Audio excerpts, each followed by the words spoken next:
my video. Or just me? I see you. Yes, okay, good. And I can help you start your video too, so. Okay. So do I go to start my video? Yeah, I think I just sent you. And where is okay? Right where it's blue says start my Yes, video. where it says blue, yes. Okay. There we go. Oh my gosh. There you go. You did it. Awesome. And And Bob, are we live now? Is it streaming okay? It looks like streaming live. Let me check. It's embedded in the site.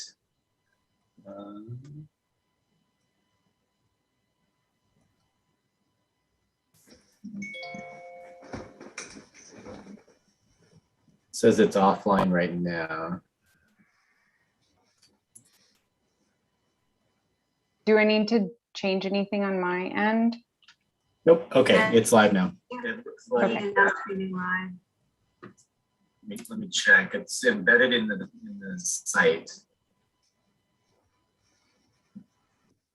I heard that, so that's good news.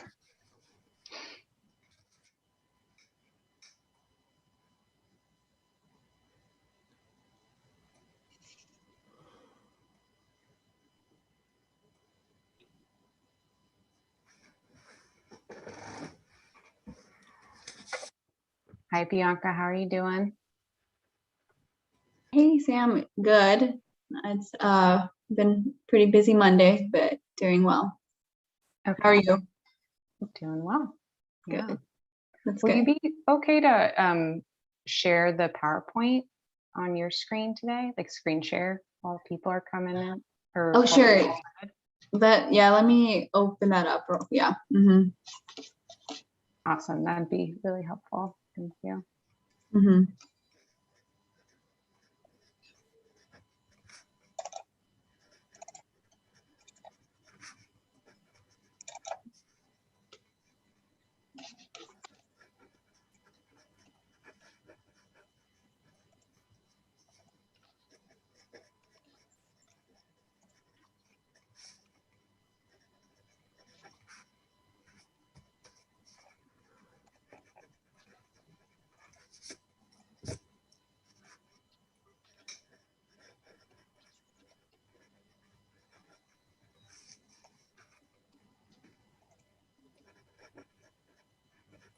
And Sam, do you want me to start screen sharing now?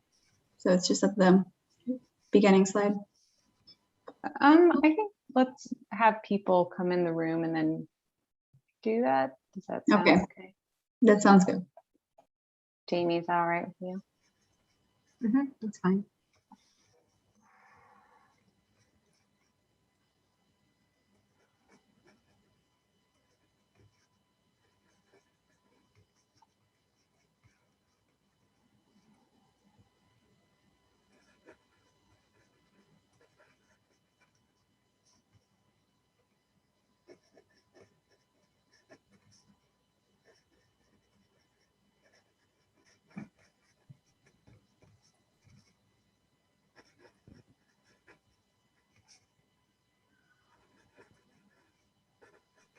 Hi, Jefferson. Welcome.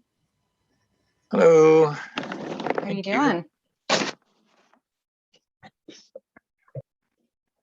You have kind of a different background today. Yes, I'm finding out why people don't work on their back decks. Is it a little complicated out there? The logistics are unnecessarily complicated. Gotcha. Yeah, Hi, getting Darren. the lighting right and the wind and yeah. I know. It seems so nice, doesn't it, to want to work outside? But Yes, or not to have like all the detritus from the obstacle course my daughter and I built yesterday in the background, recorded on YouTube forevermore. That'd be good too. funny. Hey, Darren. Hello there, how you doing? Good. How are you? Okay, I had to go to the dentist today, so my mouth doesn't feel too good right now. Oh, That's no fun. Nah, just had to get a crown done. So Mm.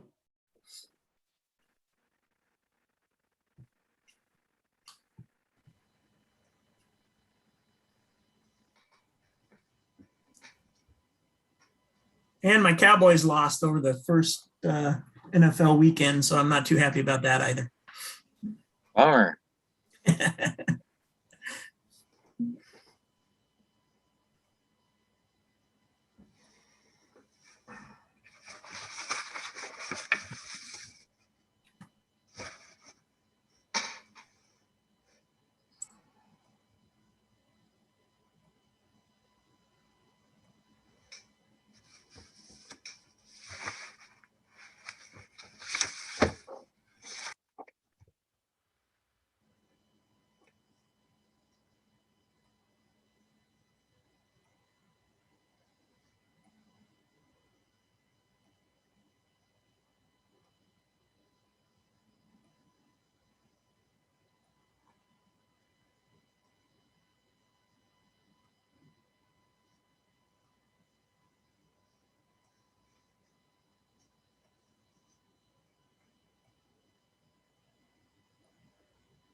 Hey, Chris, welcome. Hey, Kevin. Morning or afternoon. Good afternoon, Whatever Samantha. day. I'm gonna turn my everything off here. I'll be the backup for Shannon today, alternate. Okay, great. Thanks, Kevin.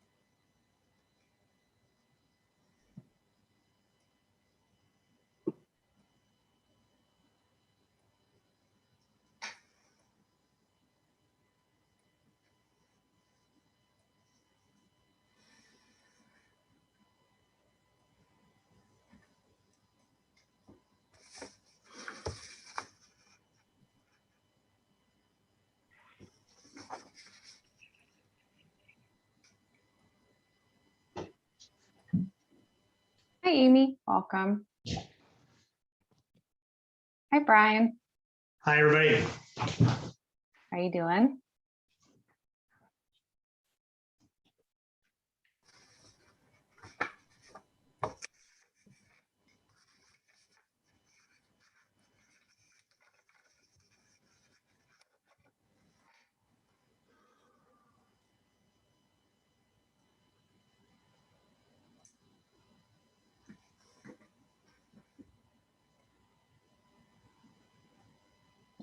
Hi, Stan.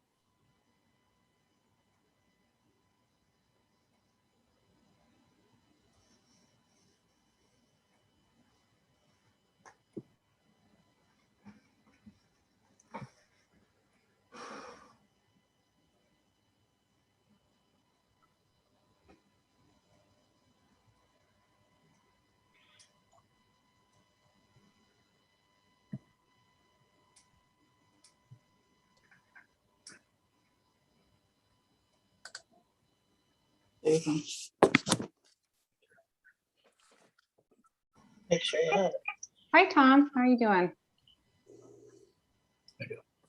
Good. How are you doing? Doing well. Hi, Stan. How are you doing? We're here. That's great. I see Hey, you're getting Stan. your expert technical support there, Stan. I had to have that a lot. Hey, Stan, this is Amy. Hi, Amy. Just what we were on the phone with before and I had to drop off. Yeah. So thumbs up. Excellent.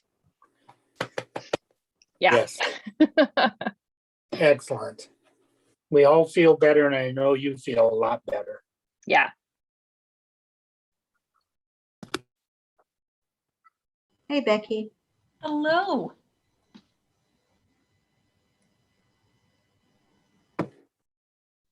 Trying to get all my screens right here so I can see everyone.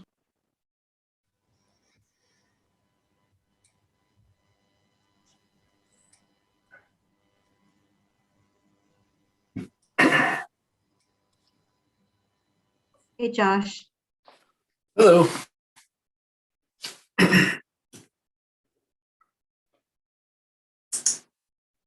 Hey, Ernie.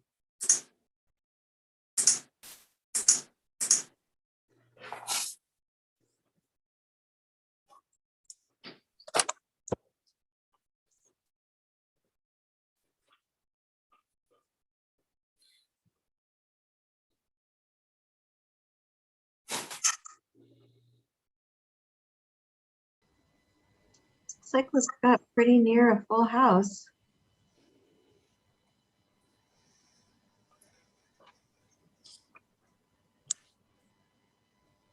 Yeah, we have a couple people trickling in here.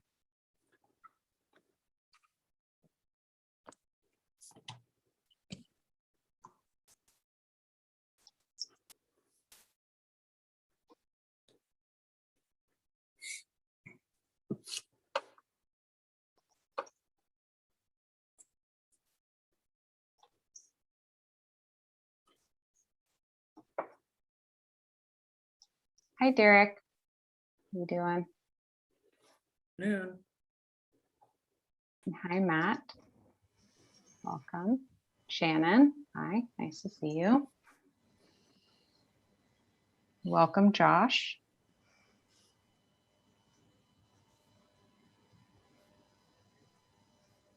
Hi, Derek. Yeah. Hi, We're just seeing- Danielle. Hi, Samantha. We're just seeing the very top of your head, Derek. Yeah, trying to troubleshoot. Okay. Just saying it's just all forehead. Hey, Derek, did you catch that Packers game this weekend or not? I did. Yeah. Dallas set me up for it quite nicely.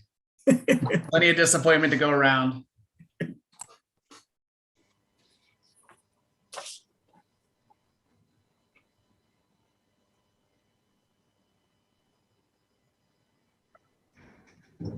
We have an Irma Lago Marcino in the waiting room. I'm just curious if that is anyone's alternate or if we're expecting someone to be sitting in for someone else. No, she's probably trying to stream it. She's a NOAA regional office person who wouldn't normally be in the meeting, but might be watching. So it's Okay. probably a mistake. Okay, just double checking. Thanks. I can text her. Thanks, Chris.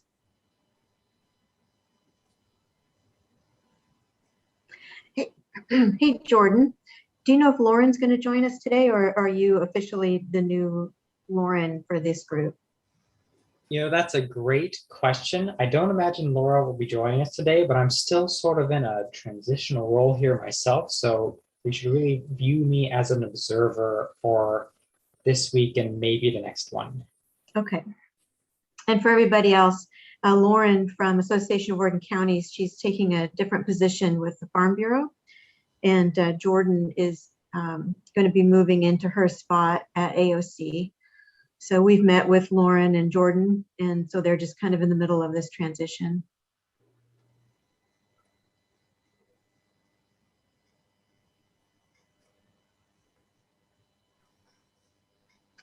Kyle, do you know if Mary Ann's going to join us today?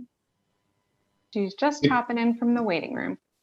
Oh, okay. I was just gonna say, I was just texting her to ask that exact question.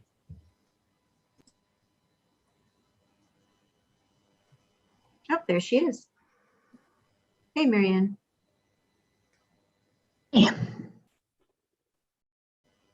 I get the sense you all were waiting on me, and I apologize. No, not at all. I was just talking to Jordan about if Lauren was joining us, and checking with Kyle about your participation, trying to figure out who we have that are primaries and alternates in the room. Okay, so we have nearly everyone. We're missing Boone Kaufman, unless I'm not seeing him on my screen yet, and his alternate. Neither of them are here yet. And we're not expecting Commissioner Zarnowitz or Commissioner Woolley, at least at the beginning today. So. Commissioner Jill's not going to join us at all, but Greg said he would join us late. Yes. Okay, just to clarify. With that, I think we're nearly all here. All right, I think we are. Samantha, I know that Bob Beshta is in the field in Wyoming, but I don't know about Boone Kaufman. Okay. Thanks for that clarification. All right, well, and we're all live, Bob? Streaming to our... We are live, yes. Great. Welcome, everybody. Welcome to our viewers. This is the Beaver Management Working Group through Oregon Department of Fish and Wildlife. We've got a couple slides to share, and meeting's going to look a little bit different today, and we'll get into that in just a moment. Our meeting goes from 2 to 4, and I'm Jamie Damon with Kearns and West, and I'll be facilitating the conversation today. Bianca, you want to go ahead and go to the next slide? I think we've actually figured out how to be experts at Zoom meetings. So I'm not going to go through a lot of this other than just remember to stay on mute when you're not speaking, and keep your video on if your internet allows you to do that. It just helps us to actually kind of feel like we're in the same room. And if you have any technical difficulties, you can send a text to Samantha at 360-536-3660. Let's go ahead and go to the next one. We ask folks to raise their hand. We'll do our best to call on people in order. Of course, all of our viewers out there don't have a way to participate with us, but they can watch this meeting and they can get comments to us after the meeting through ODFW. For people that are in the meeting, we also ask that if you're, just a reminder, if you're an alternate and your primary is here, then we ask for alternates to be observers, and so not participate in the meeting, but be listening. And I think that's all for that. So for our agenda looks a little different from meetings we've done, the last couple of meetings we've done, where we've had a number of presentations and have been able to ask a lot of questions, or not ask as many questions as we would like. And I think, so we have in place our subgroup, which you all know, which is Leland and Amy and Chris and Jefferson. And that group has been doing a really great job to help sort out the issues to bring forward and how to frame the conversation, and so that we can be successful. At our last subgroup meeting, we all realized that we just have not been spending enough time together talking with each other to get a better sense of where everybody is at. And if you remember at the last meeting, we floated the value statement, because at multiple meetings, people have said, you know, we all agree that Beaver can provide a benefit to the landscape. And so we put that value statement out there, and folks agreed with that. And so building off of that, what we wanted to do is actually spend a little bit of time in small groups today. We have it all set up so that you will automatically go to a small group. Every group will be led by either a member of the subgroup or myself. The main room group will continue to be live streamed for our viewing audience. All of the subgroups will be recorded, and so that will become a part of the meeting record. But we don't have a way to live stream all the groups simultaneously. So so for our viewing audience, they'll get to watch one of the small groups. And then we're going to come back together and have a group discussion about the highlights, what everybody talked about. Our hope is for that small group conversation is that we'll be able to spend some more quality time with each other, spend more time putting out what we think are the values associated with Beaver on the landscape. And we have a couple of questions that we got out to everybody in advance as a part of the agenda. So we hope that you've had a chance to look at that. Then we'll come back to the large group. We'll have highlights so that everybody who's viewing can get a sense of what everybody talked about. And we'll confirm our next steps, the next meeting topics, and be done at 4. So that is our agenda for today. Marianne, did you have a question about the agenda? Well, and you can tell me to wait if this question should wait, but my question is if those questions on the agenda are geared toward the landscape as a whole or just federal lands. So we talk about the importance of beaver on the landscape. Are we talking about the importance of beaver on federal lands? Or are we talking about statewide, or are we talking about nationwide? Well, I mean, I will look to the subgroup for that, but our scope and mission is focused on federal lands. And so I think that we should be focused on federal lands. Thank you. Good clarification. So meeting guidelines, these are the same ones we've always used. These same guidelines will apply in the small group conversation as well. So ask that people participate, balance speaking time. Hopefully people are prepared to have the conversation. And you can see the other meeting guidelines that we have here. Let's go ahead and go to the next slide. Okay, so the breakout room discussion. So we've pre-populated all the groups. You don't have to do anything. You will automatically just pop into a small group. We'll have a half hour in the small group to answer the 3 questions. Okay, Sam. All right, thanks, Sam. We had, just so we don't have one group with like one person in it, Sam is moving a few folks around because we're missing a few people. Anyway, so we'll have 30 minutes in the small group to talk about the 3 questions. And in the small group isn't really about you asking questions necessarily of each other. It's really a chance for you to put out there, your thoughts.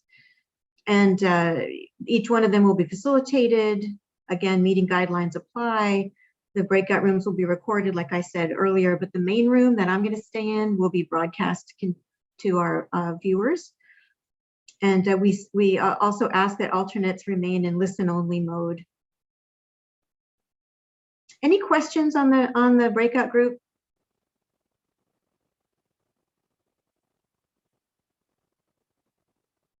Okay.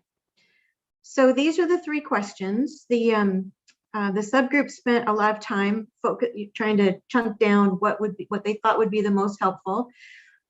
And so question 1 is, where are beaver modified landscapes most beneficial? Again, focusing in on federal lands, thinking about what kinds of landscapes. Are we talking about dry? Are we talking about forest? Are we talking about watersheds? So just thinking about that. What are the potential impacts of a beaver modified landscape, both positive and negative, and to who and what are those impacts? So be thinking about that. And then any metrics that you can think of that could be used to measure positive impacts on the landscape. How do we know that this question that's been dogging us about, we know that beaver can provide positive benefit in some landscapes. How do we know that they're providing that positive benefit? And again, we don't expect everybody to have the answers to all of these. We are asking everybody to speak from their own perspective. We want to get a sense of where everybody is coming from, and that will help us to identify the questions to bring a science panel forward around some of these. So are people good to go? Okay. So Sam, you want to put us in our breakout groups? Yep. And we're going to be in our groups. I would say we're going to be in our groups until 2:45. Yep. So you should be automatically transported there. So I'm opening the rooms now.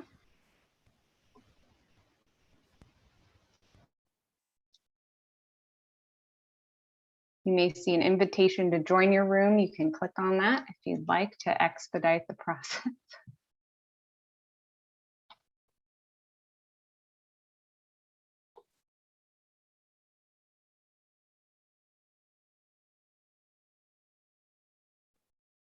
And the group that will remain in the main session, there's Brian, Darren, Derek, Tyler, Michelle, Bob, and Jamie. And so I'm seeing that Marianne, Michelle, Samantha, and Tyler have not joined a group. What do we do about that? Okay. No, Samantha is here. I don't think I'm supposed to be in this group though. I'm crashing. I apologize. No worries. So Samantha, you were part of the group that was dissolved. So Samantha, you'll also be in the main session. Sorry about that. So Sam, just so I understand, all the people that are currently on the screen are all supposed to be in this group. Let me just double check. You did not say my name. Am I supposed to be here or elsewhere? Marianne, you're supposed to be elsewhere. Let me try to move you. Get out of our group. I know, right? Marianne, you're a troublemaker. I don't know. There we go. Bye, everyone. Bye. Let me just make sure I've got this correctly.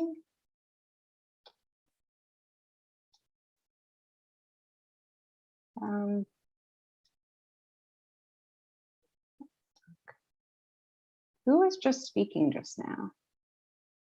Marianne was talking. Who was calling her a troublemaker? Darren. Oh, that was Darren. Okay, yeah, Darren, you're supposed to be here. That's perfect. All right, everyone's where they should be.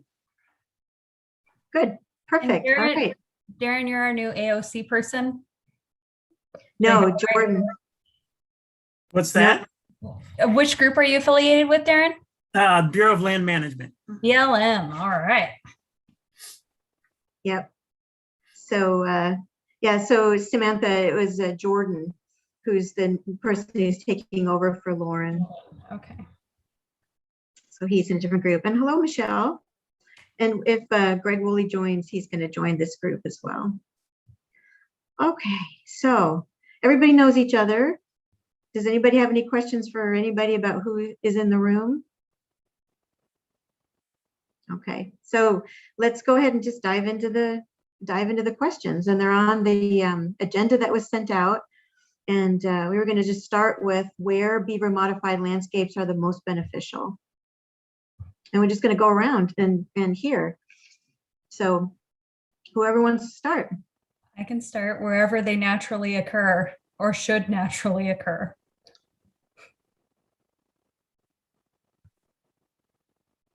Do you want to expand on that at all? I mean, I think we see their benefits across ecosystems. So I believe on public lands, there's different riparian areas where they can be really beneficial for a variety of reasons. So I would say across federal public lands, wherever they could naturally occur. I will stand by that. It's broad, but that's how I feel. Okay. Who wants to go next? I'll go ahead and go next since she's talking about the federal lands, and we've got a big say in that since I'm BLM. So BLM's broke down into land allocation uses, and I think the best places for beaver on the landscape are what we call ACECs, which are areas of critical environmental concern. We have those. We have wild and scenic rivers is another good area. Any type of riparian vegetation areas, headwaters of high elevation cascades. We seem to have, that's very important for dispersal, and those actually are the slowest to get reproduction due to the distance from any source populations. And then historic beaver locations, as she was saying also. Mountain meadows. Hey, Darren, can I pause you just for a minute? So in between the area of critical environmental concern and the headwaters high elevation, what was the one in between that? The designation of wild and scenic rivers. Thank you. And then we have mountain meadows, wetlands, and then off-channel habitat. I would say that would be a pretty good list for you from my side. And Jamie, you got that he agreed with me everywhere that they historically could have occurred. I did. Okay. I did get that. Just want to make sure. The historic, what she said. Darren, we just became best friends. How does it feel? Are you okay? I'm good. The magic of a small group already. Okay. All right. Who wants to go next?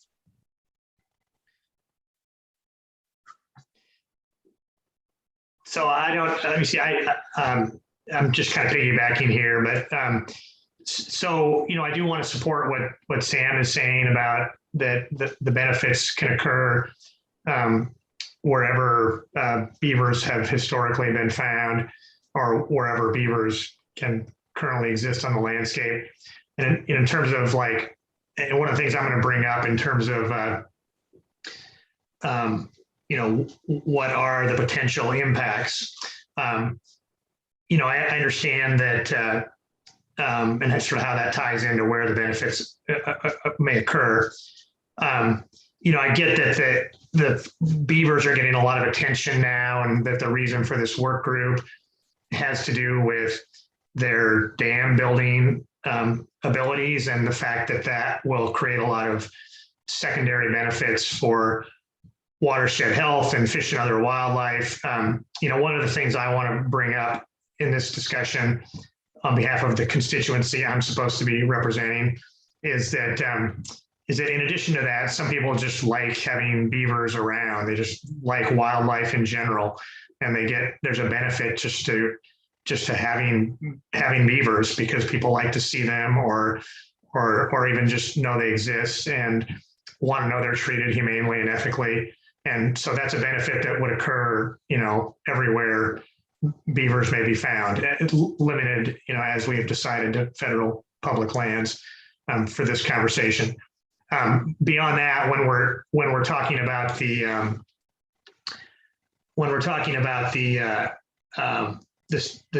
secondary effects from dam building, just the benefits to riparian areas and floodplains and all that. I think Darren's list is pretty good. I would add to that maybe this goes into the category of headwaters, but probably those benefits are going to be most likely to be seen on smaller streams where the beavers will in fact dam. And then I might add to the list streams that are suffering from channel incision. So I'll just stop there. Okay, thanks, Brian. So Brian, were you saying that the landscape is beyond the landscape where they would physically be, that the landscape can also be within the psyche or the psychological landscape of people who perceive their value from elsewhere? Did I condense that the right way? Yeah. I mean, I didn't exactly put it that way, but that is a really good point. I mean, that's an example of where, the benefits extend even beyond where, the beavers may physically exist. Is that what you're asking? Yeah, just because there's people who just like knowing that the state has a healthy and abundant wildlife population. Yeah, and I did also, I guess, another point to be made in support of the everywhere category is the potential impact that they may have on others are more in a better position to talk about these benefits, but the potential benefits that they may have in terms of limiting climate change and and Wildfire, for example. Are we discussing the benefit question now, Jamie? We're discussing the where beaver modified landscapes are the most beneficial. And then the second one is the potential impacts, positive and negative. So we're starting to move in that direction a little bit, but we haven't heard from Derek. And I just got message from 2 of the other groups that they were like, hey, I want alternates to participate. So Tyler, come on in. We're allowing So alternates Derek, we to haven't heard participate from now. you. Yeah, that's what several of the other groups were saying. You know, hey, let's let the alternates speak in the small group. So I see. You'd like to ask me that question now? The benefits? well, yeah, we just haven't heard from Derek and Tyler, and Bob is not going to participate because he's our tech person, and Michelle, I think you're more observer, so you're not going to be answering. Yeah, so it's just Derek and Tyler. The question of where beaver modified landscapes are the most beneficial. I think I'll go first and let Derek come in and last, because his answer is probably more beneficial as he's the beaver professional here. But I think that the location of where the location being most beneficial, right, is going to be known best by the folks on the ground.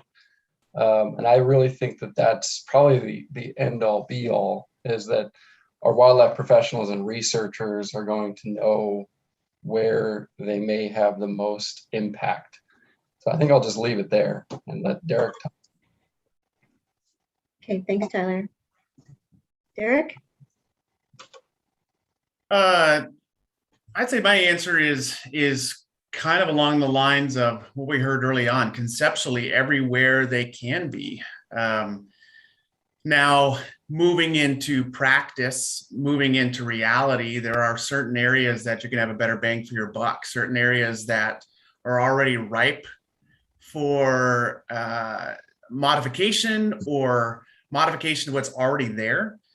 And then on the opposite end of the spectrum, there are areas that it is going to require bulldozers and backhoes and all sorts of human intervention that it's going to take to try to get beavers the opportunity to take hold and to develop and implement those structures that are so at the core of this group's conversations. So from the biologist standpoint, certainly talking to the land managers, the federal land managers that know those areas best, taking advantage of the remote sensing and all the survey work, I think you can already recognize those potential hotspots, looking at the hydrology, recognizing in those locations where the conditions are more suitable for beaver to be successful in doing what we want them to do. And then also secondarily, when they're not doing what we want them to do, the opportunities where some mild or minor human intervention is necessary. Certainly each of those topics, there's a full spectrum of what it's going to take to be successful. And that's where I think right now on the ground, we're already trying to identify what are the priority areas. What are the areas? Let's get the easy low hanging fruit. Let's start dumping beaver, or let's start to modify habitats where it's already on paper screaming at us as this is like the place to be. And then as we get our feet underneath us, maybe we can start to get at the secondary and tertiary priorities of how to improve those conditions. Because some of them, we're going to be working behind the 8 ball. Some spots, it's just we got to help speed things along based on like what Darren mentioned on just proximity to source populations. It can be tricky for some of these critters to get there, or at least the habitats. There's some other barriers prohibiting where they can be. Small picture prioritization of the areas that could have the most benefit to the most groups, because obviously we all come in through different perspectives. Some sites might be better for wetland habitat, some sites might be better for fish rearing, some sites might be, whatever, it might be groundwater recharge, et cetera, et cetera. So then again, too, it's a prioritization of where might we have these locations that somehow check the box for all parties, but nonetheless, that's almost impossible for that to happen in one locale. So Derek, I had a question.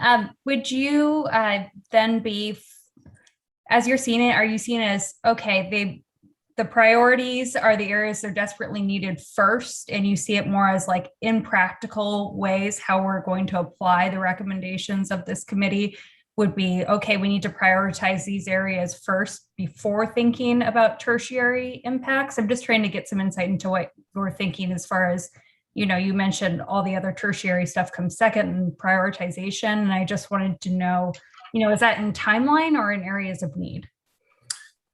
I'd say probably timeline, but I think this group will dictate what that scope is. We've not heard, let's just focus on the areas that are going to be most productive and we can just, get some wins, get some low-hanging fruit. Right now, from what I'm seeing, literally everything is on the table, even to the highly, highly degraded systems where you're going to have to change forest management policy. And you're going to have to literally get heavy machinery out to fix these greatly incised streams. Some of that stuff is like, we can all agree that we want to fix this, but at what cost? At what point is that too much? Or it's let's put that on just like our management priorities. We say, look, this is on our radar, but man, we're not there yet. We need to hopefully advance the science. That way we don't do it wrong, because we could very easily put a lot of time and resources into some of these things and unfortunately see failure. So I think it's to the group to decide what the scope is. But if I had $5 and I'm said, go put it to use, I'm probably going to try to put it towards the things that have a more immediate impact and positive benefit, rather than, $5 on a $5 million project is probably just not the best use of funds at this point. We just need some parachutes. That's all we need. I hear that works really well. Yeah. We did that in the past, and we even stopped doing that because not the parachutes, but we stopped dumping beaver because we reached a capacity there. I've got letters saying like we're full, or it's just not taking. And then too, there's the ethics of, dumping animals from the sky. I'm totally kidding. And I was picturing beavers in little lodges writing you letters like, hey, there's too many of us here. So No vacancy sign, no vacancy sign. Jamie, I'm back to you. I'm done with my segue.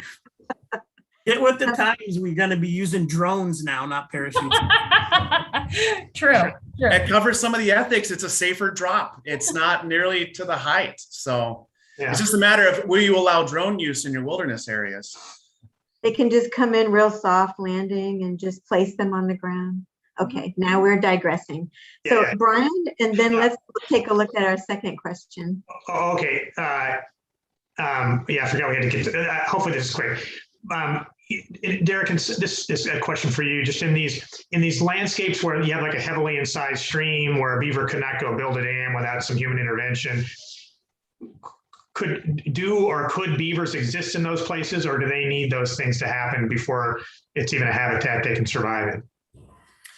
Well, speaking in generalities, so a greatly incised stream makes it difficult to build a dam, but that does not mean that beaver cannot reside there. Chances are they do. It's probably a pass-through area, or could potentially be just that kind of no-go zone between adjacent occupied territories. So it's kind of case by case, but in many cases, we are seeing pretty good distribution of these animals. So we're careful to make claims that there's an absence of beaver in the site, which again, something like eDNA through aquatic samples, I think would be huge for us to get at some of those questions of, okay, if they're here, but why aren't they damming in other places? They're not here. What is the limiting factor? So on some of these decision trees, these trees are ginormous. It's just how far do you want to go and where do you want to start in some of these settings? Okay, thanks. So let's move on to question 2, which is what are the potential impacts, both positive and negative? And Derek, you actually started to talk about that in the answer to your question. So how about we start with you?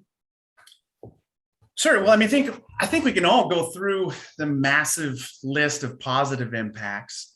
And to limit it to federal lands makes it a little more challenging to come up with a negative outside of maybe implementation. And cost and feasibility, maybe, I guess, is kind of putting a little bit of a broader definition to negative impacts. However, it's a bit of a stretch, but it still does occur. There are concerns for infrastructure, roads being washed out, culverts being blocked, and the rare occurrences, but it does happen where you have a beaver dam on public land, federal land, you're super excited about it, but inevitably private land or some, dwelling or structure is nearby on private land. So sometimes there are some of those rare circumstances, but I think for the benefit of this group, there's not much of a need to talk about physical negative impacts so much as kind of the spectrum of feasibility of, what's pie in the sky. Some of these headwater streams, I mean, there's next to nothing there. You're talking about ephemeral waterways that, most aquatic organisms can't reside in, let alone a 50-pound, chicken nugget that every predator loves to pick off. That's going to be probably the last final frontier if we're talking about priorities and realistic expectations versus kind of bottom of the spectrum. When we get those lower elevation areas, yeah, those might be more of our better bang for our buck. It's a lower slope. It meets more of the habitat conditions for fish. Yeah, so I think that's kind of two good examples of what's a more positive impact and a lower likelihood negative impact. Mm-hmm. Who wants to go next? Positive, negative benefits. I'll go ahead and butt in. I'll go ahead and butt in. Positive impacts, I mean, that's like Derek said, there's just so many involved. One that he didn't mention would be like social benefits, wildlife viewing, so on and so forth. People like to go out and up into the Cascades. They like to go to a mountain stream that see beavers and so on and so forth. So there's always that benefit in there too. The negative benefits are basically what we run into at BLM a lot would be the infrastructure with the clogging of culverts and stuff like that. Also in Oregon, it's a little harder to deal with that kind of stuff because it is so checkerboarded ownership. I mean, we have a couple big blocks of federal land, but we also have ones that are just checkerboarded, private, federal. So you're always going to have to run in and talk with constituents and other private landowners and everything like that. And you have to worry about what type of effects they have on their infrastructure and everything too. So, and that could be bank erosion. The big one is culverts, blowing out roads and so on and so forth. So. Okay. Samantha? I can go. I would want to make sure that wildfire impacts and the ways they can mitigate wildfire are considered when we go forward, just because we're seeing such historic wildfires from climate change across the West. And that's an important piece for me. And then the other would be, again, kind of touching on what Darren said and Brian mentioned earlier, is just knowing that the beaver are out there, kind of the intrinsic value of the beaver and the impact that has, even on urbanites. Like I can take my kid to go see, a beaver pond and he loves that. So I think that that's something also to consider. Are there any negative impacts that you can identify, Samantha? You're asking the wrong person. That's why I'm asking.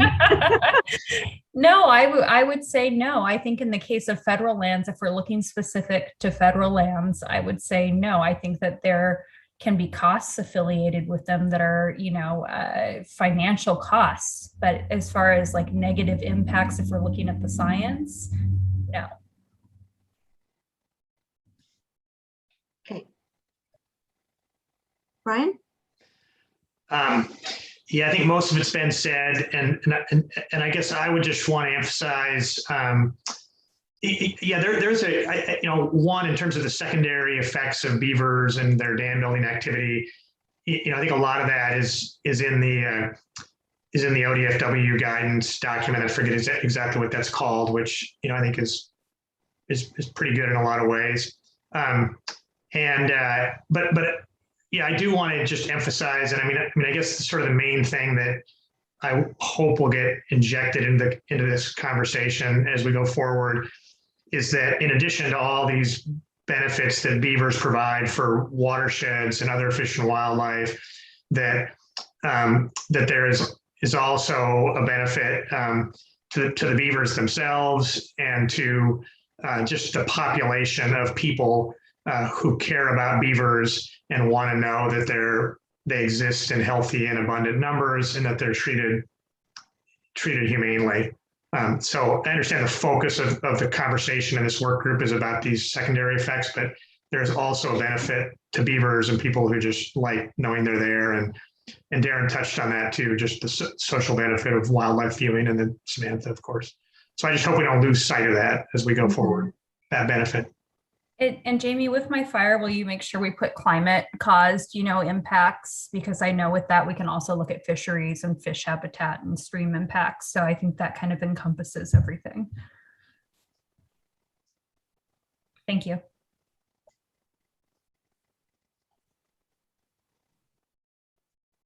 So anything else on positive and negative Might impacts? jump in here, Jamie, if you got a second. Oh, yeah, go ahead, Tyler. Sorry. I know I don't have my video on. I apologize. You guys don't want to see me. I just spent a week in the Elk Woods anyway. But so just to clarify this question, kind of jumping in a little unprepared, but are we talking about still beaver modified landscapes in the positive, negative, or just beavers on the landscape? Well, we're talking about beaver modified landscapes focused on federal lands in the positive and the negative. Gotcha. Well, I'll be very brief then. Yeah, I mean, at OHA, we've never refuted the extensive benefits that beaver can provide to ecosystem function. And a lot of it's already been said, so I'll leave it there. I will say that on the negative side, there still comes a time and a place where there is an issue with infrastructure. Like federal lands still contain infrastructure. Every time you drive over a culvert, that's a possibility for a negative impact for federal land managers. But other than that, I think we've got it covered. Okay. I do want to add a couple other things just because they came to mind since I got started. There are a couple negative impacts. One of them is for recreation. There's even on iNaturalist numerous observations where beavers have flooded trails and people can't find their trails anymore. They're pretty submerged. It's kind of cool, but at the same time, there is that human interaction with damming behaviors and what that means. So there can be impact to recreation, public access, and also in some beaver projects, you might limit public access. And also I know for a fact some habitat modification projects, plantings, when you're trying to plant riparian vegetation and the beaver come and snap them all off. Granted, in some cases that's what you want, but at the same time, beaver can be detrimental, or at least these modified landscapes can be detrimental to some other habitat management practices. So nonetheless, I don't think that those are all that common, but there are plenty of times where we're having to screen trees off to keep beaver away from them. And so that's extra work and extra human material and activity on the landscape. Hey, Derek, I'd also like to mention too, since we just broached that with the projects up and coming and stuff like that too, that one of the negative effects would be possibly introducing disease if we're doing relocation, which, as you know, we can go ahead and make sure that we test for what you guys are concerned about and everything like that, so we can mitigate against that. Yeah, and we're trying to keep it high level, but if we want to talk about all the potential negatives of human interaction, human intervention, but even, I don't know if it could be as much federal lands because we're talking typically a little bit higher elevation, but there is a publication showing beaver dams help facilitate the transmission or spread of invasive species, invasive grasses, because of the nature of the wetting and cooling, that back and forth that allows for that dynamic type of microhabitats for invasive species to flourish. I don't think that's going to stop any of us from talking about the benefits of beaver, but nonetheless, if we want to get way into the weeds, we can talk about some of those things as well.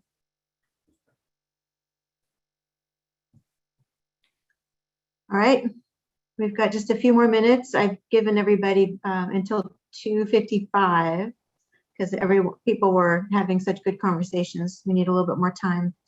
So the last question is metrics. Metrics to measure positive impacts on the landscape. How do we know that we're being successful? I'll go ahead and start on that one real quick. I think that one's more, it needs to be tied to your objective. It's a very broad question real fast, because you're going to have all different types of goals if you're going to be doing different types of projects and stuff like that. So it's going to be more keyed in on what your project that you're doing is and the objectives that are going to be tied to it. So I don't really think that it could be, I mean, it could be anywhere from, you could measure side channels, how many side channels, how much impounded water, water temperature, so on and so forth. I'll give you an example of what we're doing right now up at in the Cascades. We have a wet meadow up there that we lost our beaver out of it. And so conifer encroachment was starting to happen up there. So we're trying to get the beavers back up there to not let conifer encroachment happen any further. So, I mean, one of the, I guess we could look at that and just do the diameter of what the meadow is now, what it is when we put the beavers in, count trees, conifer encroachment, if we were having that or not, so on and so forth. So, but I think it's going to be tied more to a specific project is what it's going to be. And Darren, if I can just push at you a little bit. So you're very project focused.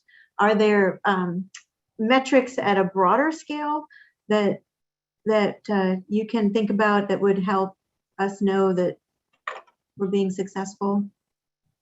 I would think I would leave that more up to the people that are professional at that, like academics. So get universities involved and stuff like that. That's my suggestion on that one. Okay, who wants to go next?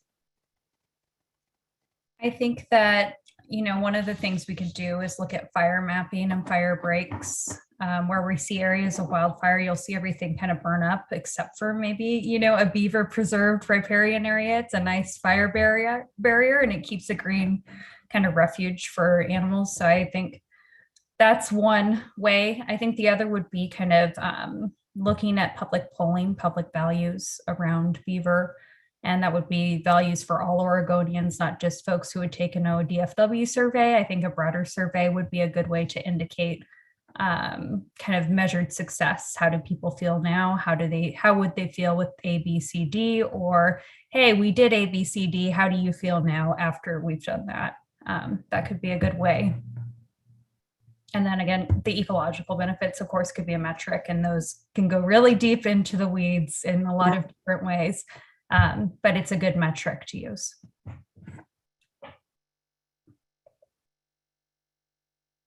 Okay, who wants to go next?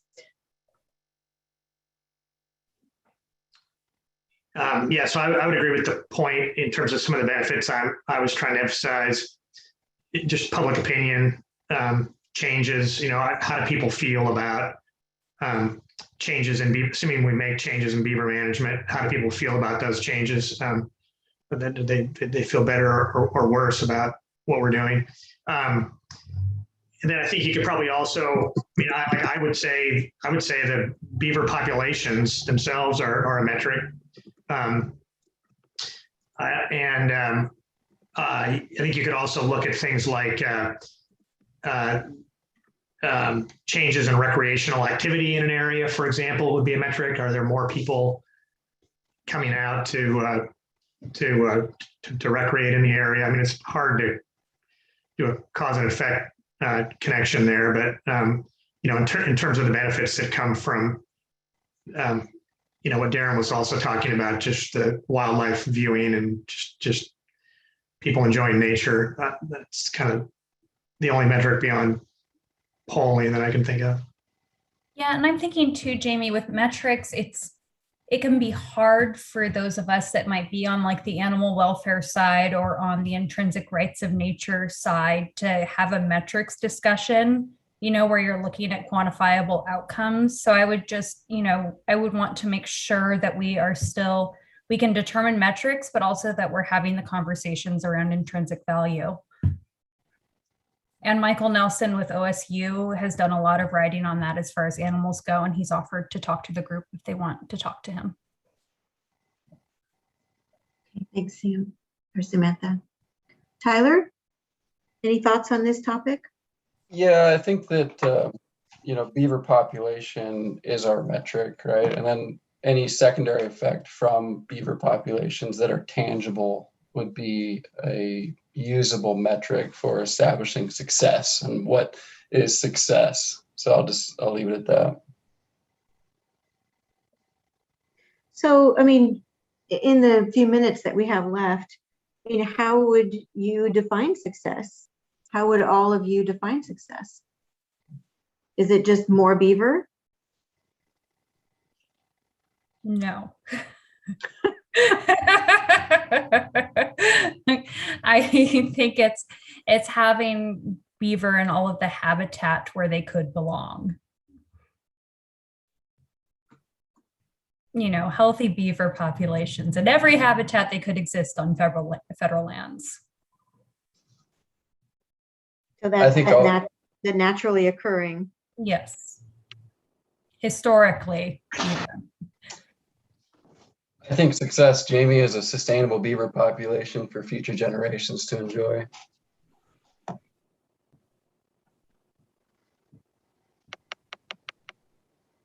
Other thoughts on success?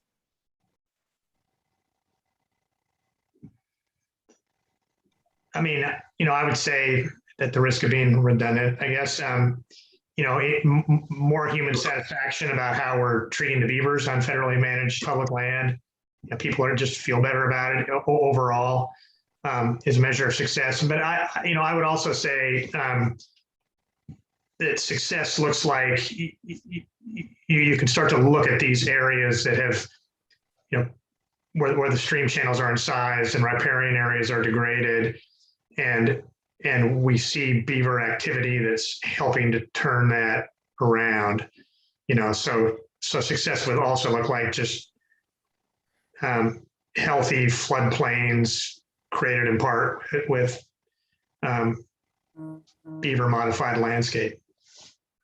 Yeah. I can picture it in my mind, It looks beautiful. I think I see it. And I think when we have those landscapes, though, to go to even what Derek was mentioning earlier, that we don't need to do so much of the willow planting and that kind of stuff because we have a balanced ecosystem already. So the mitigation need becomes less and less. And then Darren and Derek, particularly this is for you, Derek. When you think about these metrics and what does success mean, what kind of timeframes are we talking about so that you could actually see change on the landscape? Well, that's actually one of the points I was going to make about metrics is you have to have some sort of expectation, or you have to account for checkpoints in your timeline. Even one of the things such as beaver reintroduction efforts, which Darren knows, you might think, okay, we've got the beaver, we've released them alive. Do you now call that a success? Is it 6 months later? Is it a year later? Is them building a dam? Is the dam persisting? Is the dam retaining water? Is the dam bringing in, counting more fish? Are we, increasing soil moisture content? I mean, what is it? And it can change over time. So there are so many people and so many various interests that really started this whole conversation. I think everybody's going to have their own metrics. The fish people are going to have kind of the fish answers. The wetland health, again, that's what most folks are having a tough time, is realizing some of these wetland impacts. A beaver wetland might take decades or a century to implement. That's not going to happen anytime soon. So some of those, it's situationally based, project by project. I think you can see a short turnaround, especially for like the fish front, especially if you've got beaver already present. If we can just change some of the hydrology, put in some BDAs, and they can build upon that. Perfect, great. There's some of them, it's going to be more of a long-term investment. And with those measures, we have to establish adequate goals and objectives, with each of those being something that we can quantify. Because some of it admittedly is a bit abstract still, at like how we're going to measure some of these effects without just a whole bunch of little surrogates in the hope that it is an indication of, oh yes, this will, help a wildfire. We've never had a controlled study. It's always just looking at green spaces and GIS after a fire occurs. Or even climate change is like, but climate change is a million different things. It's not just a one thing that you go measure your climate change meter and it tells you, did it work or not? So some of it has short-term, some of it's gonna be long-term. And that's where I think this is a big diverse group. We could have a monster list of what these potential impacts are, what these metrics are, and which ones to prioritize. Mm-hmm. Yeah, that whole, that adage of, how do you eat an elephant? Just one bite at a time. We've got to figure out where to prioritize this group's effort, and if there are tiers of projects that have certain criteria and objectives that you're trying to achieve, and maybe like you were saying, Derek, there's these low-hanging fruit, kind of the immediate sort of low investment areas that or you have a sense that the impacts could be really positive and beneficial. So what are those, kind of that tier one, and what would be the next set of projects or investments, and then how do you bring the public along, to support the state and federal agencies and NGOs in making these investments. And I will say, going into just a little bit of the weeds, I mean, I really see the nexus being dams. Beaver present isn't adequate for the vast majority of folks.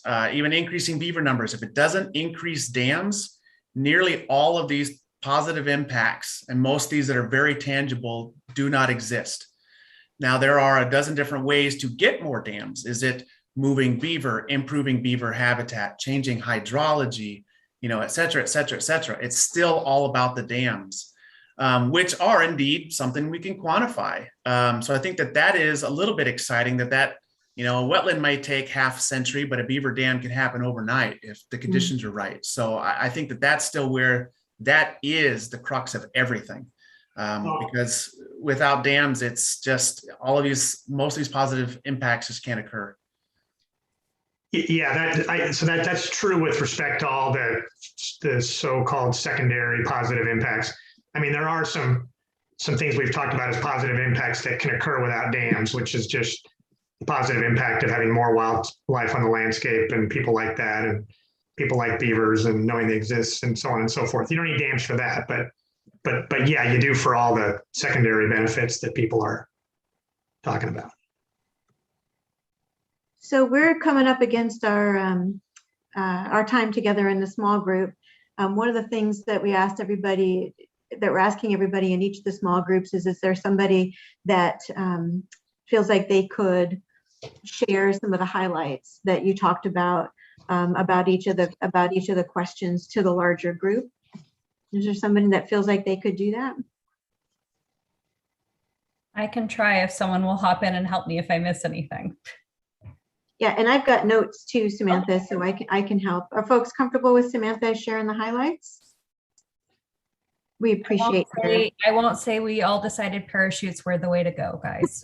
I don't know. We were talking about the drones and the soft landing. just put them right there. Okay. Well, I'm going to go ahead and close all the breakout rooms and bring us all back together as one big group. And Samantha, we'll look to you to give the highlights from this group. Can I make one more comment real fast? Sure. I'll write it down too, Darren, so I get it in my highlights. You probably know about it already, but one of the documents that I go to all the time when I'm doing any type of work that we're doing up in the Cascades is the Beaver Restoration Guidebook. That's a very good document. So if anybody doesn't know about that, it's a very good document to use. So.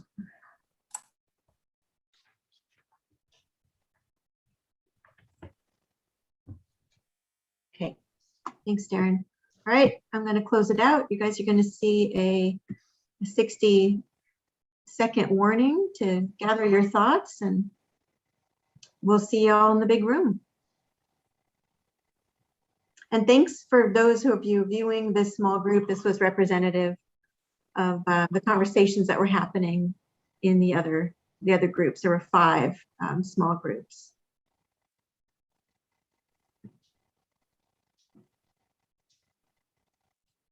It will just automatically, magically put everybody together. And here we are.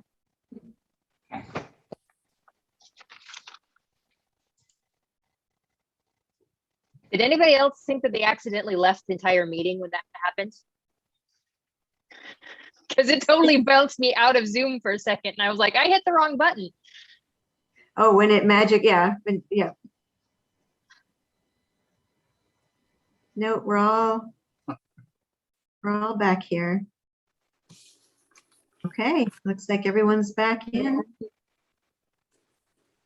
Hopefully we didn't lose anybody in the I just have this image of, you know, the transporter on Star Trek, where we all come back in and get materialized.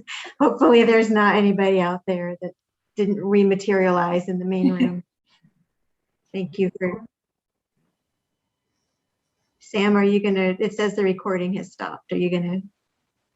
I think that's actually a local recording and the live stream is still going. So. Got it, great. All right, well, thank you everybody for participating in that experiment. I mean, we really wanted to give people more time to have conversations with each other. This large group format can be really frustrating, you know, to be able to try to connect. And so now what we're going to do is hear some highlights from each of the groups. And hopefully you've identified somebody that can share some of those highlights and other people can chime in. And what we'll be doing is gathering a, you know, basically building an agenda around each one of these questions to help us figure out where to focus so that when we bring in our research folks and we start looking at, you know, maps and projects and criteria, you know, we've got a good sense of where people want to start to gravitate. So with that, let's go ahead and start with group one, which I believe is with Sam. Okay, I believe so. My group number. This Sam or that Sam? Which Sam? Oh, it's Sam, my Sam.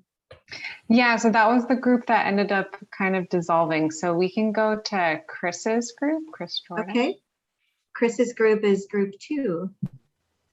So Chris, you can start off by, you can share who is in your group and then whoever wants to share highlights.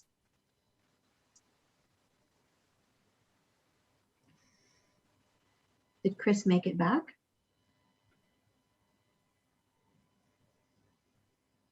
Chris was having some technical difficulties. Why don't we go to the next group?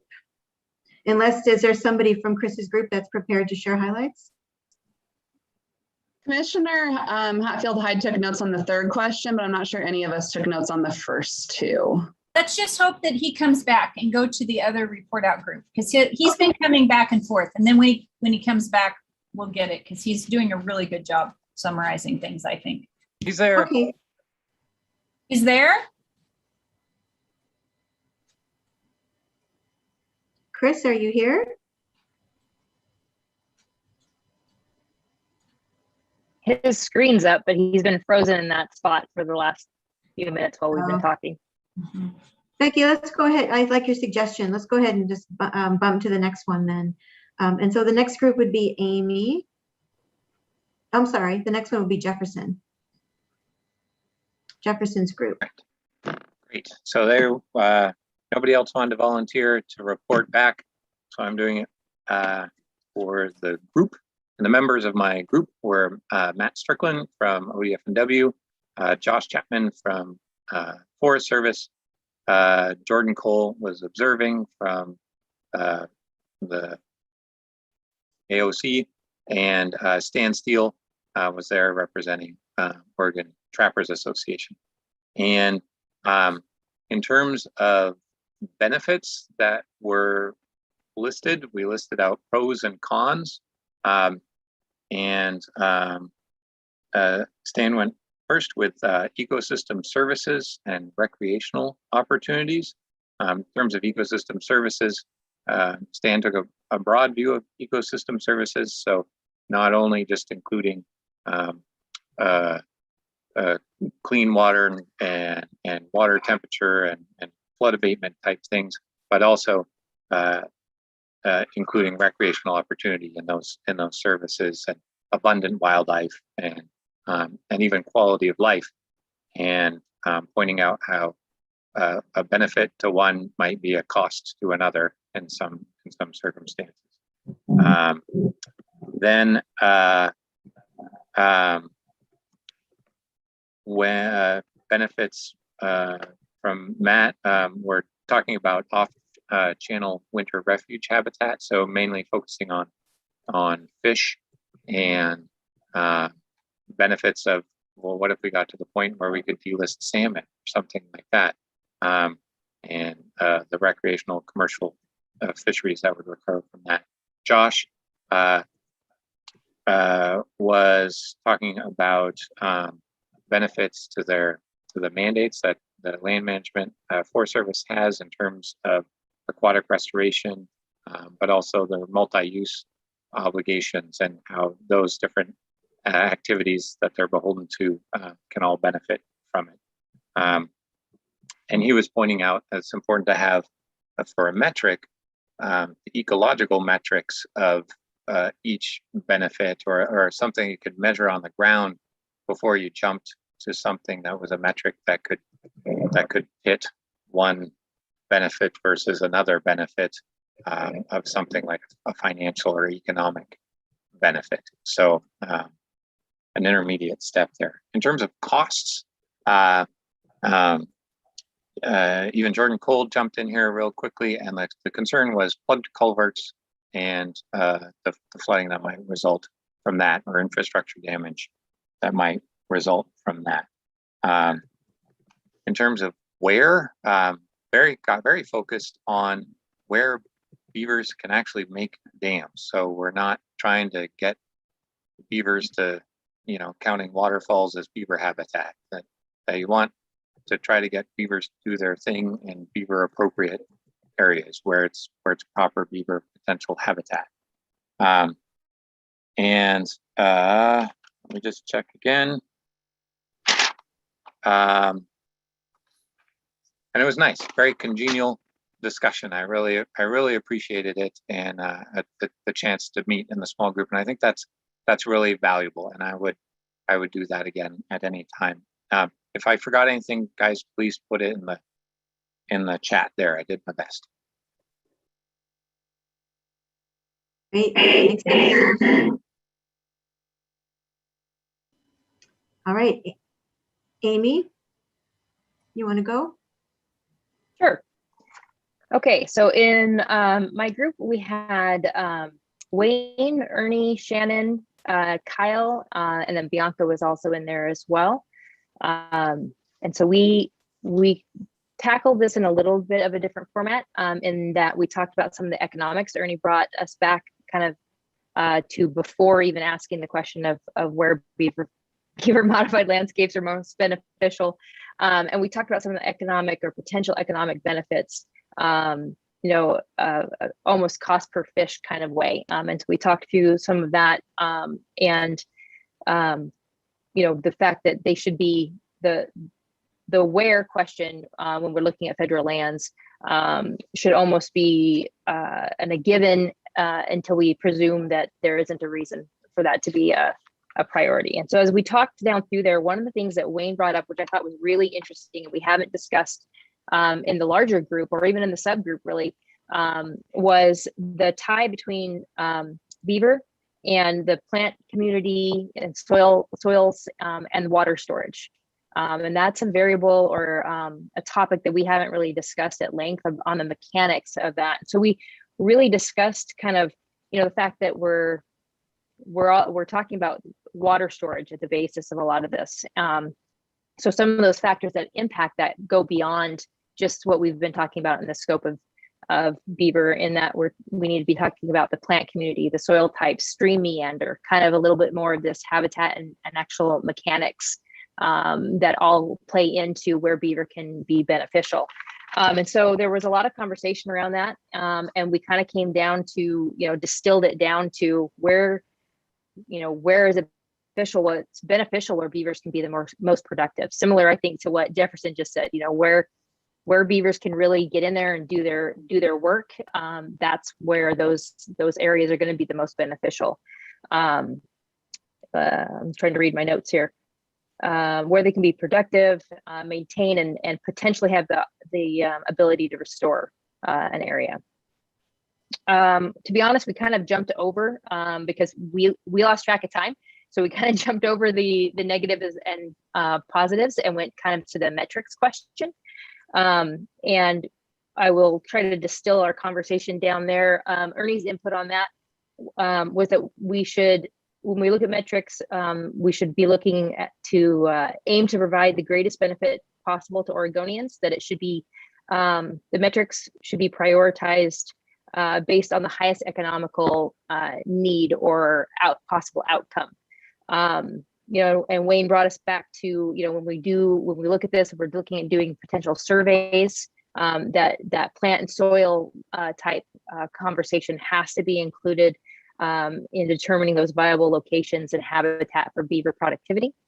And so some of the actual kind of hard metrics, I guess, that we came down to would be those beaver population numbers, you know, markers, sign of beaver presence, the plant and soil composition before and after, you know, downstream effects, and then water storage. If we can measure water storage, and again, bringing that plant and soil component into that question, that's where we kind of landed with our conversations. So again, anybody in my group, if you have, if I've missed stuff or wrote things down incorrectly, either chime in or, like Jefferson said, put it in the chat there. Don't feel like I have to be the only mouthpiece for that.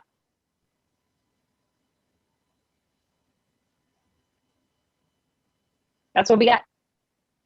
Hey, thanks, Amy. All right, so the next group was my group, and Samantha has offered to give the highlights for our group. And bear with me because I didn't take notes. We decided who was giving the highlights at the very end. So Jamie has some awesome notes, so she might chime in and add on to what I'm sharing. But in my group was Darren, Derek, and Brian, and Tyler. And we discussed that beaver benefit most federal landscapes where they historically have been in the past and where they naturally belong. And I think that that was kind of a consensus around, you know, we could see those benefits across kind of beaver on federal lands.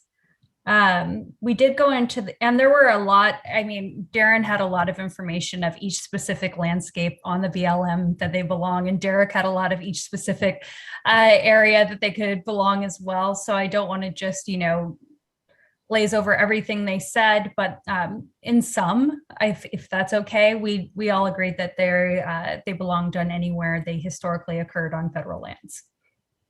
And then with the potential impacts, both positive and negative, we talked about impacts in terms of climate change and wildfire spread, which was, I know, something that was important to me. We talked about benefits to fisheries and streams, and that was something that, you know, Derek was able to list a host of ecosystem services, and Darren also mentioned those. So we kind of went through all of the positive ecosystem benefits beavers could have. And then Brian also mentioned beavers' benefits to themselves and to people knowing they are there, and to wildlife watchers and viewers. So we talked about intrinsic value a little bit, and as well as just the beaver being there and the psychological benefits it may have to people who aren't on the landscape all the time. And then with the negative impacts, we talked a bit about cost, you know, financial cost of doing beaver mitigation around maybe roads or other infrastructure within federal lands.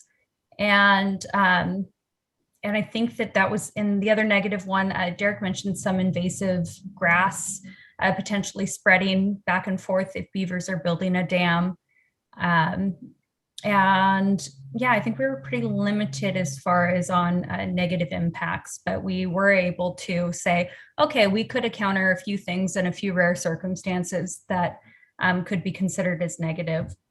The next, or finally with metrics to measure positive impacts on landscape, we discussed dams as being something where you can really start seeing beaver benefit. And we recognize that we need a healthy and abundant beaver population to make those dams, to move out from those dams and to build other dams. I also had mentioned fire patterns as far as looking at GIS mapping and seeing how fire resilient beaver landscapes are. And then we talked about measuring, you could measure any variety of things. So we talked about the need for metrics that would help us measure our end goal for beaver management. So that's kind of where we ended with the dams being an easy way to quickly ascertain the benefits of beaver, but there are a lot of other options there. Did I miss anything, Jamie? Not that I could see. Samantha, I think you did a really good job. I was just That's going all from memory. So feel free to write things in the chat. And Brian's got something I missed. Yeah, I just what you did a great job, Samantha. The only thing that I would toss in on top of that is that in terms of metrics, we also talked about how polling data might be a metrics or survey data, just some way to measure how do people feel about a change in beaver management, and do they feel better about that or worse about that, or I think as Ernie would put it, has social welfare been increased or diminished, which sometimes you can get with financial information in terms of how people spend their money. But I think surveys and polls are another possible metric. Yeah, we made sure to note that it was survey and polls of all Oregonians, because we want to ensure that it's not an ODFW specific survey, that it would be surveying and polling beyond ODFW to all Oregonians.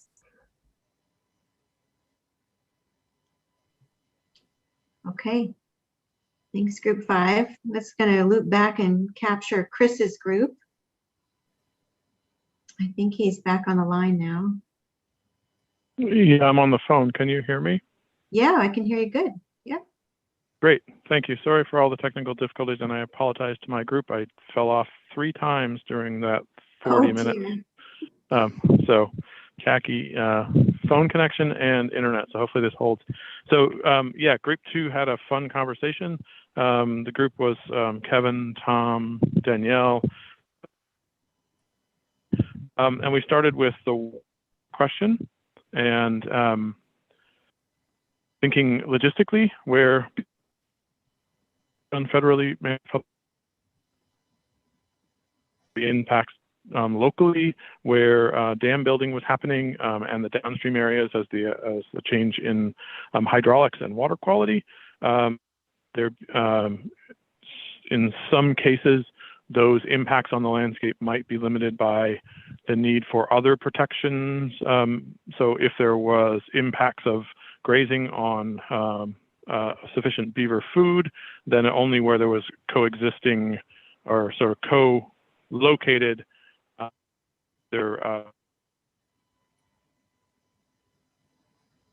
federal lands. Tom Stahl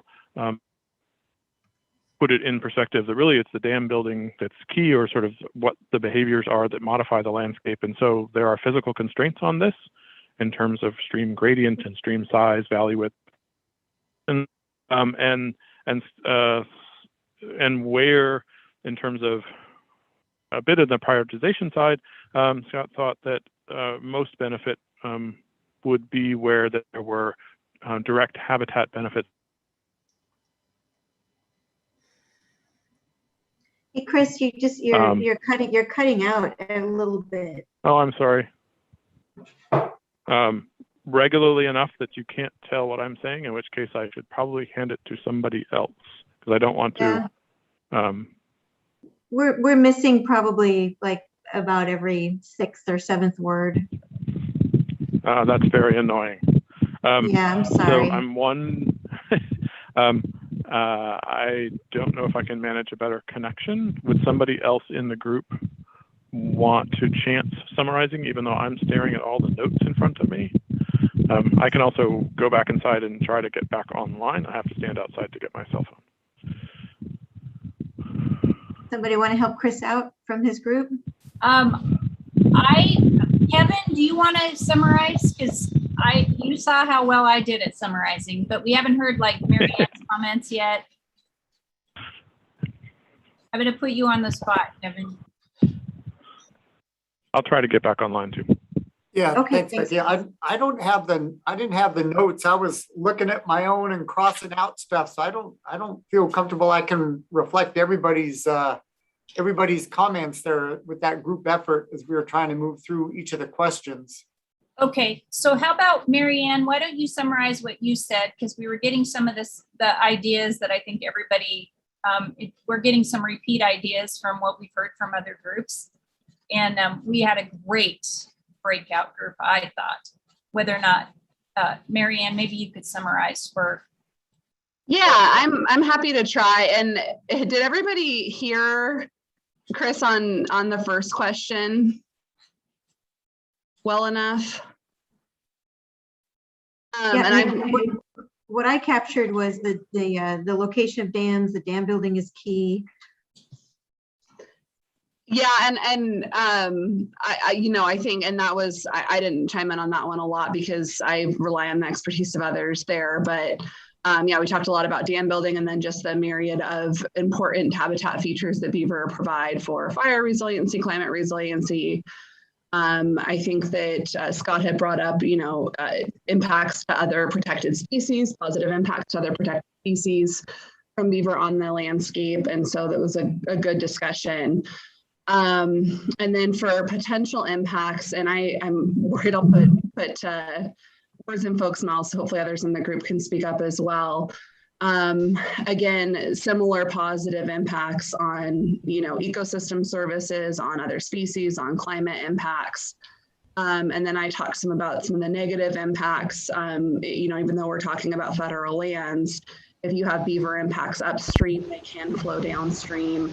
And we've been focused a lot on one of the things that I've asked for kind of on the private land side is a better understanding of where those positive, those places where beavers can really have a positive impact and where their restoration or abundance would be prioritized, because that would help us to better understand, kind of overlay those with areas with a lot of important infrastructure, important agricultural lands. And in the case of federal lands, I think we'd be looking at areas where you have those infrastructure downstream of federal lands. We also talked some about where county roads can abut federal lands, where, priority culverts and priority areas where roads potentially wash out from habitat or from damming impacts and flooding impacts would be. And I think that is where we talked a lot about, I think one of the real critical features is what beavers are creating dams and where those dams would serve the most benefit or where those dams would have a potential negative effect. So how did I do on that for the group?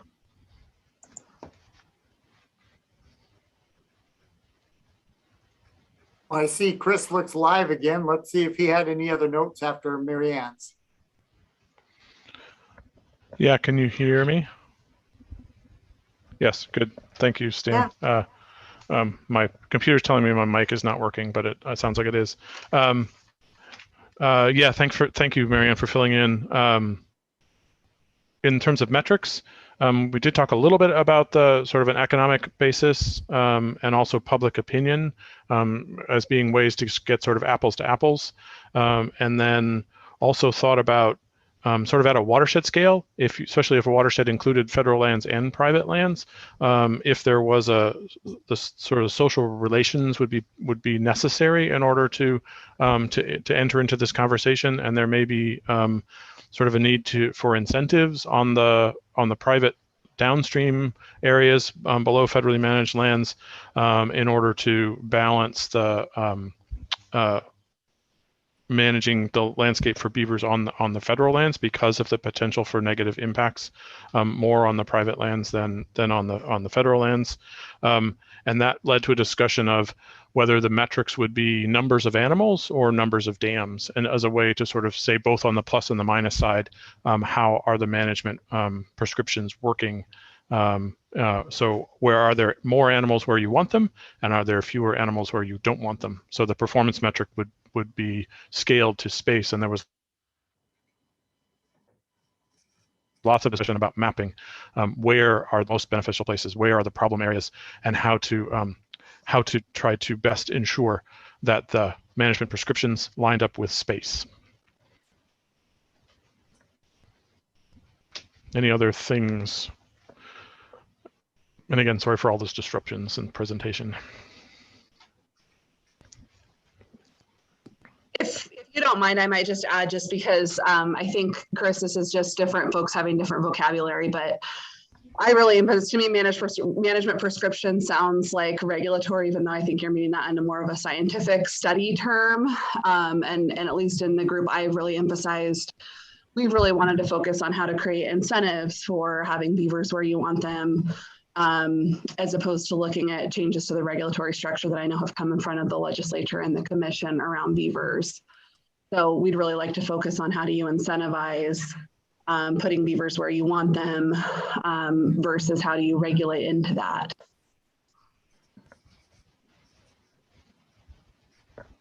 Great, thank you, Marianne. I definitely missed that difference.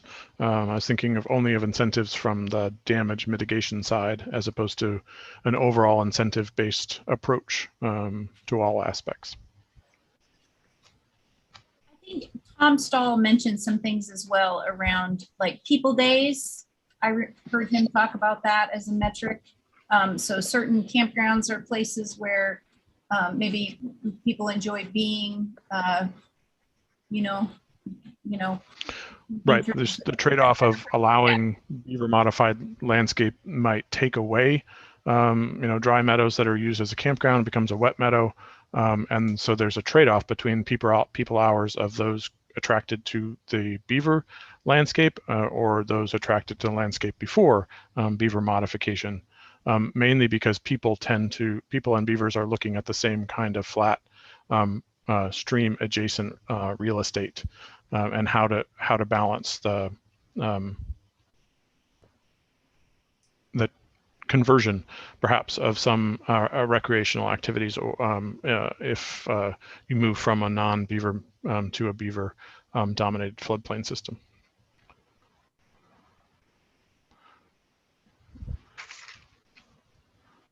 I'm just quickly looking through my notes, I'm sorry.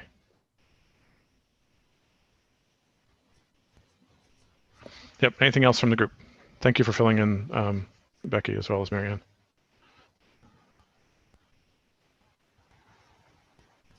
Anything else from Chris's group? You got a thumbs up from Stan.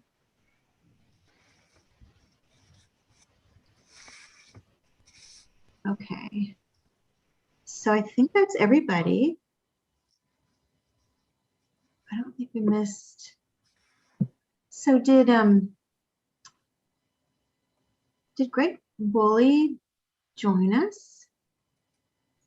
I'm not seeing him on the call. Okay, I wasn't sure. All right. So so what I was doing while you were all giving your reports is populating a Word doc with all of the pretty much everything that I heard from everybody, and in summary. And if I had a whiteboard, I'd be writing it on the whiteboard, but I do not.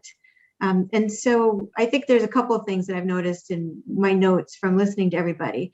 There's a lot of agreement in the different categories about where, almost every group mentioned dam building needing to be key. And then a lot of the benefits and impacts were also repeated from group to group. So there's, so my takeaway is that there's a lot of agreement here about, about the possible benefits, about where we might want to start directing, investment or looking at projects, and also the impacts, that we need to be concerned about, and then the metrics, about how we measure success. So there's quite a lot of agreement there among the group. So I appreciate everybody taking the time to talk with each other. So taking a step back, I mean, here it is 3:30. It's hard to believe that we've already spent an hour and a half together having this conversation. So the next steps. So the subgroup has a meeting again scheduled for next week. And, the subgroup is mindful of not, and I don't want to speak for the subgroup, so subgroup members chime in here. But I will say that the subgroup is mindful of not getting ahead of the full group. And so, as you can see, when we work together in a smaller group, we can actually make quite a lot more headway than we can in the full group. And so we'll probably want to use this tool again, because I think it's a good way for us to connect. And if we were physically in the same space, we would, we could have like table conversations, and that would be fantastic. But this is the best that we can do this way. And so, so for next steps, the subgroup's going to take away everything that we talked about here and figure out, okay, what is the, what's the information to advance this moving forward? And, on all fronts. I mean, so we've heard, at least in my group, we heard about, there might be places that are sort of the low-hanging fruit, or places that we can all agree it's like, yes, these are areas that we really want to focus beaver dam making activity. So, where are those areas, and what would need to happen, differently, and what are the limiting factors to beavers' persistence on the landscape? And so I think we're getting to the point where we do really need to bring in the scientists, the people that, we've got, thank you, Darren's nodding his head, we've got, we've identified a number of researchers that this is their, this is what they do. And I think what we were trying to do in these first few meetings is really figure out what are the questions that we want to put in front of them. So if, for example, this group is agreeing that, yes, beaver managed landscapes can be beneficial, and here's all the ways that we would like to see that happen, and these are our concerns about their activity and how that we want to mitigate, and these are our ideas about metrics. It seems like you bring in the your scientists to have a conversation with you about about that. What would that start to look like on the landscape? What would that mean?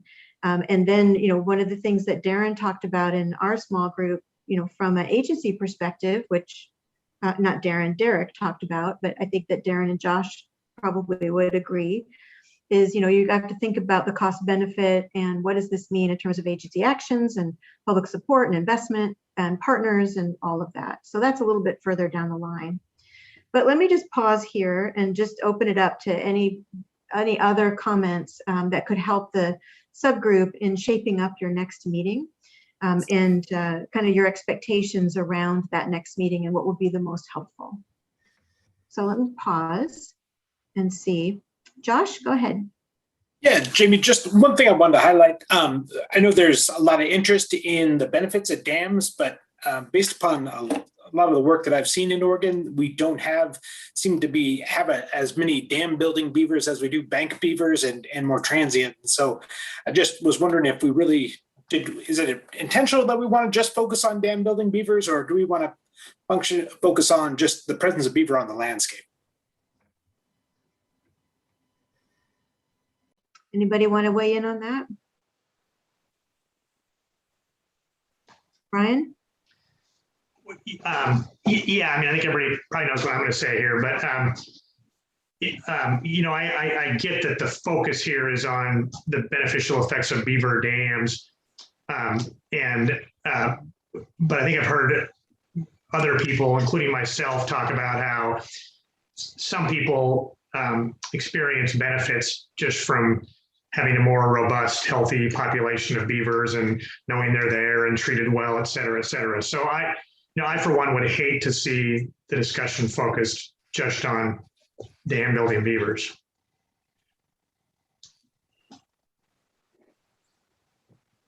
I almost called you Karen, Sam.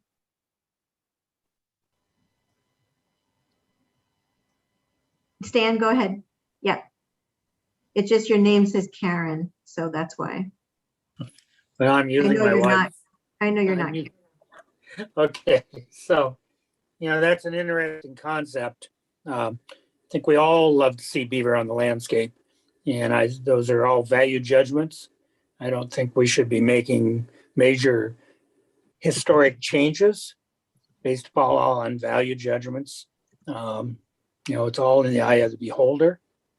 So I'm concerned about hearing about public polling going on as a part of this process. I don't think that was anywhere discussed anyway.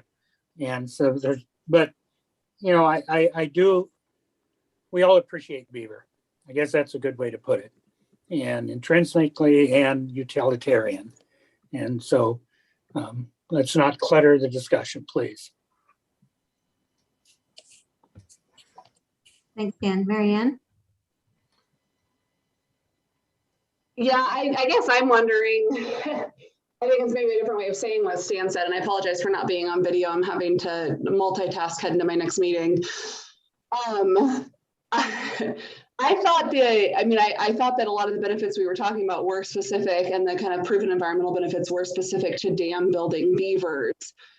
And I think bank burrowing beavers, like other bank burrowing rodents, can cause a tremendous amount of water quality issues and other negative environmental effects. And, you know, to me, it feels, this different way of saying what Stan said, incredibly amorphous to be talking about which species do Oregonians love the most, and therefore we'll focus our species management on that.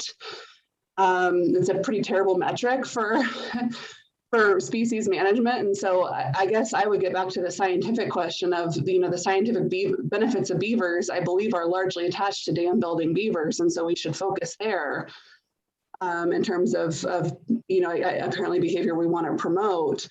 And so, yeah, this is like a little bit of a left field for me that we're somehow talking about polling how much Oregonians love beavers and letting that dictate our beaver management, because as anyone who's done any polling will tell you, it's 100% in how you frame the poll questions, what answers you'll get.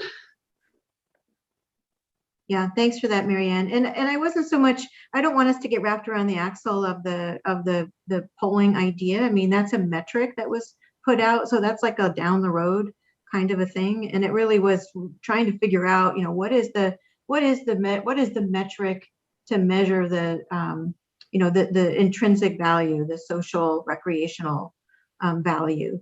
So, but yeah, let's not get wrapped around the axle of that. I've made a note in my whiteboard notes that I'm writing here to capture that. So I called on people out of order because I'm doing multiple things here while I'm writing this this little whiteboard. So I think it was Jefferson, and then Chris, and then Amy. All right, thanks. I'm going to start with a couple of things that I was going to say before, and then had a couple of responses because they all kind of key into each other. And one of the things we did talk about in our group was understanding how any of this fits into a bigger overall plan. So Jamie, I think it was super valuable to have reviewed that of why we're discussing this and how these breakout group discussions fit into the bigger plan. But I also think it's a good reminder to us all, reporting back to our affinity groups of how any of this all fits into the bigger plan, so people understand that there is some sort of sequence of events, and we are trying to put together an informed conversation with things at the right time with the right information. The other part that I wanted to talk about, and this gets into the polling and bank dens versus dam building beavers and that sort of thing, is that there are perceived data gaps and there are actual data gaps in terms of scientific knowledge. And I think we're definitely to the point, as you point out, Jamie, where we need to bring information to bear so we can, maybe like we've done with some of these other statements where we just say, look, this is kind of a decided thing, and we can move on so we don't have to keep rehashing some of these same discussions over and over again. But a great example is bank beaver versus dam beaver, and beaver are beaver. There are no subspecies. There's no difference between them. They build bank dens where they can, if they don't need to build a dam, and they'll build dams if they need to in order to provide the depth of water that they need to maintain. So that to me is just a great example of, now let's bring the data ahead, and we can, the benefits and the concerns and these certain things that we can address. It'll be great to bring science to bear on that. And I think in terms of fitting that into the next steps, using the Beaver Working Group and subcommittee to decide which of those questions are going to be the fundamental questions to answer, because to be honest, we're not going to have time to get to every single detail of beaver natural history and such. So really prioritizing which are those questions to answer. And with that, my final thing is just that as part of our marching orders, we had the idea of best available science. So there was talk of polls, and I don't think people are talking about conducting new polls, but just getting an idea of information, or for scientific studies, not to conduct new scientific studies, because there's a lot that's out there that we just need to help bring it forward, just because it's hard to keep up with it all. So that's all. Thanks. Thanks, Jefferson. Chris, you were next. And then Amy is after you, Chris. Great, thank you. Yeah, I just wanted to say that it's a confusing situation where we are looking for management or social structures that get more beaver modified floodplains on the landscape, and we are looking to beavers alone to solve the problem, and that's not going to work, because there is no difference, as Jefferson said, between beavers who build dams and who don't, other than whether they are in a place where they can or they can't. And one of the reasons that they can't is that habitat degradation is sufficient that makes it so that they can't use the habitat that way. So this is why it makes this an awkward task. If we just wanted beavers on the landscape, they would do what they can do to make a living. But if we want beaver modified floodplains on the landscape, and we want beavers to modify those floodplains, then there might be some human activity that goes along with it. So just like the issues that came up in my subgroup about on federally managed lands in terms of say ungulate pressure on so competing for browse. Same thing with stream hydraulics. If streams are overly simplified, humans might have to get in and do some work first, and then beavers could take over and modify the landscape in the way that we want. And so I think this mapping exercise is going to have to be multiple steps. Where can beaver modify landscape on federally managed lands in the way we want them? And then what might need to be done first, other than just adding beaver, because their beaver response might be bank denning because they can't manage the hydraulics of the system, or might move on because there isn't food.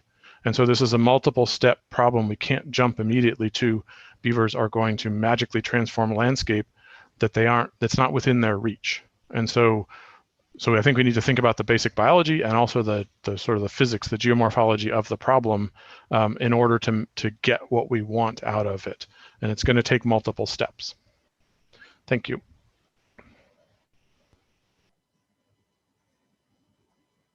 Amy? Thanks, Chris.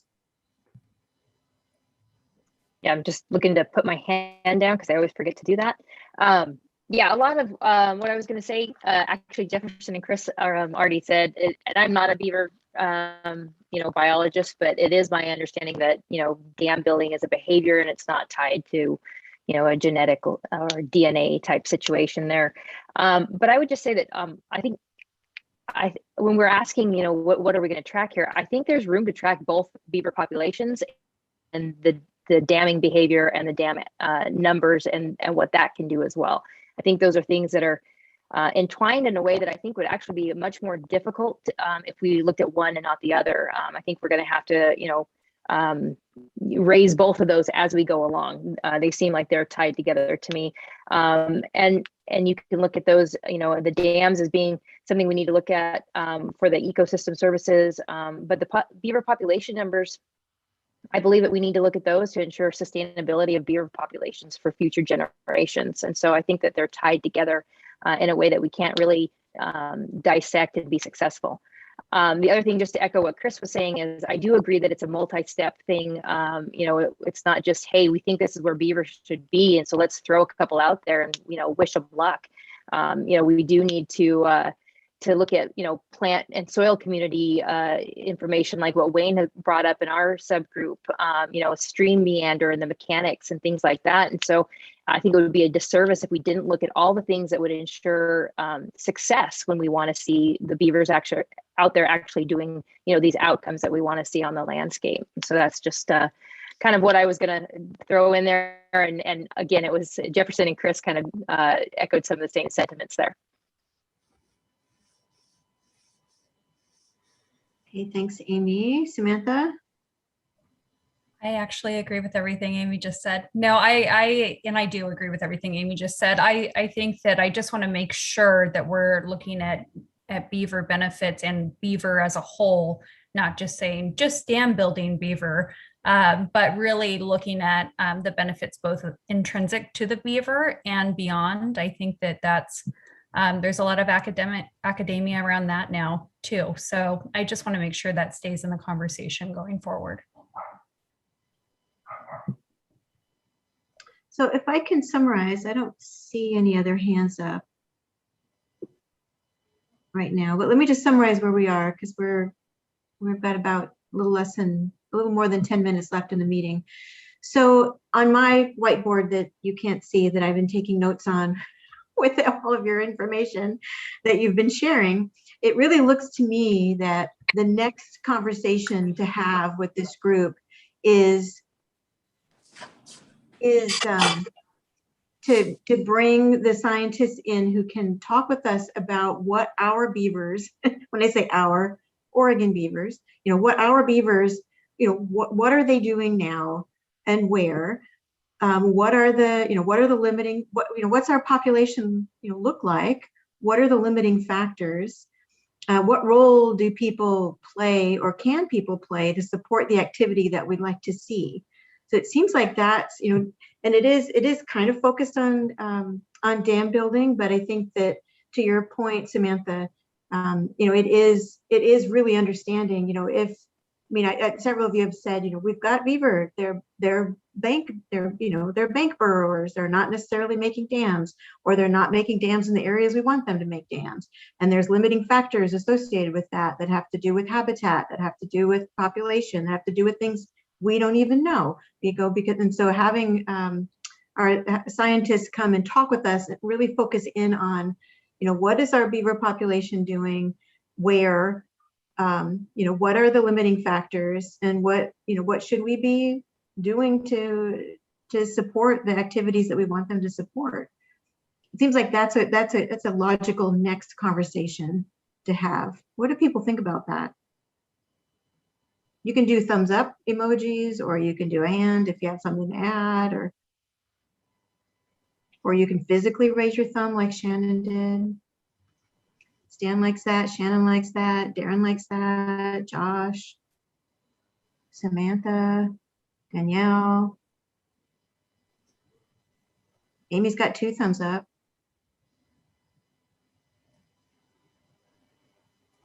Okay, well, and so then the next question then is, we have a long list of we've got lots of people, there's names of folks that have been identified to bring before all of you. And, we've made some choices about folks to bring forward, and we've had other people say, why did you choose them? And why not these people?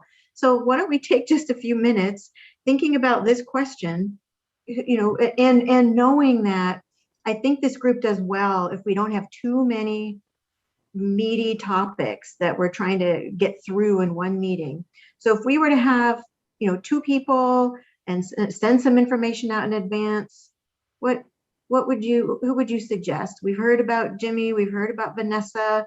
There's other names of folks that have been brought forward. I was reading from OSU about a recent study that Jimmy had done. And so I don't know him, I've never met him, and I would appreciate the opportunity to ask questions of him, considering that I just read some recent research there, but I'm sure others have more informed answers than that. Jefferson and Chris, you guys have your hands up. Let's start with Jefferson. Yeah, I would almost wonder, before we talk about the who is what format would people be most comfortable getting the information in, because there's pros and cons to different things, because presentations often from I'm putting words in the mouths of some of the science observers of these meetings are very much a veneer over the top, and it's really easy to say things without kind of the follow-up either citations or follow-up evidence that the science people are really hungry for. The science stuff, if it's just throwing papers at people, then it's easy to get overwhelmed in like this autumnal fall of papers coming down that then everybody's expected to read, and it's difficult and overwhelming. And so I'm trying to think if people have ideas about a way to bridge that gap, because we do have very few meetings left. The end is coming for this working group potentially, and we do need to keep moving forward. So how can we convey the information that exists to fill these perceived and actual data gaps most effectively that will reach people is what I'm wondering. Thanks for that. So Chris, you had your hand up, and then Ernie and Stan. So we'll go in that order. So Stan, you're right after Ernie. Chris, any thoughts to add to what Jefferson brought forward?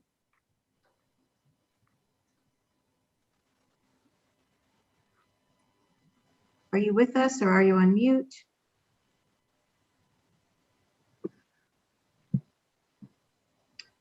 Oh, Chris, we're gonna have to, I'm just missing Chris so much with his technical issues. So Chris, we'll come back to you. Ernie? Thank you. If I may follow up on what I think I just heard Jefferson say, we don't have an awful lot of time. One of the things I've observed it's very difficult, even unfair to everybody, to invite somebody in who has not had the exposure to what we've already discussed. And so we're asking somebody to come in new and address our concerns without having heard our concerns or knowing what we already have talked about. And today was a very productive day in terms of identifying what people perceive, what their concerns are, what they would like to learn going forward. So one of the issues is bringing in somebody new. I would be reluctant to bring in somebody new until we have asked the scientists on the working group what they already know and what they think somebody new might come in and augment what the scientists already know and have already brought to the group.